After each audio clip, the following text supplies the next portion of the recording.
Joyous celebrations everywhere greeted the officers. In this war, the United States had learned how to mobilize its vast strength into a major fighting force, and had learned, too, that the Atlantic Ocean was no longer a barrier to modern armies. The nations of Europe had seen at first hand the impressive potential power of the United States. The war had established the United States as a leader in the community of nations, a role from which it could never fully withdraw. Through Woodrow Wilson, the United States was also thrust into the moral leadership of the world. For Wilson had promised that this would be a war to end wars, a war to make the world safe for democracy. He himself, with a large staff, sailed for France for the peace conference at Versailles to try to make good these promises. Wilson arrived in France in December 1918.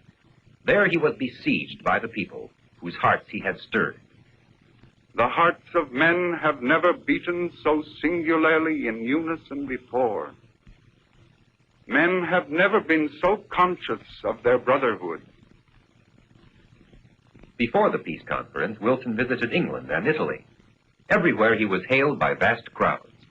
He and the democracy of which he was president had become a symbol of hope to Europe's people. A groundswell rose among the people of the world as the leaders of the great powers gathered at Versailles for the peace conference. With his capacity to interpret the aspirations of people throughout the world, Wilson was the acknowledged leader of this conference. Its working chairman was the French statesman Clemenceau. The main responsibility for setting the terms of the peace was borne by the Council of Four. Here, next to Wilson, stands Clemenceau. Beside him is Orlando of Italy, and next to him the British war leader David Lloyd George. These three men had spent their lives dealing with the kinds of pressures and interests that had brought on the war, and they were not ready to accept the views of Woodrow Wilson, president of a nation with no territorial ambition. We are here to see that the very foundations of this war are swept away. Those foundations were the private choice of a small coterie of civil rulers and military staff, the aggression of great powers upon the small, the holding together of empires of unwilling subjects by the duress of arms. After months of discussion and controversy, as the world stood anxiously by, the Versailles Treaty was completed and signed by Germany in June 1919.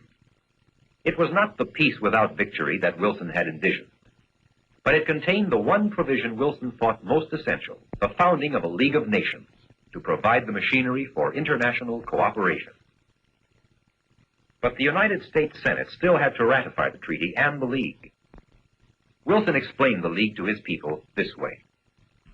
My conception of the League of Nations is just this, that it shall operate as the organized moral force of men throughout the world, and that wherever wrong and aggression are planned or contemplated, this searching light of conscience will be turned upon them, and men everywhere will ask, what are the purposes you hold in your heart against the fortunes of the world?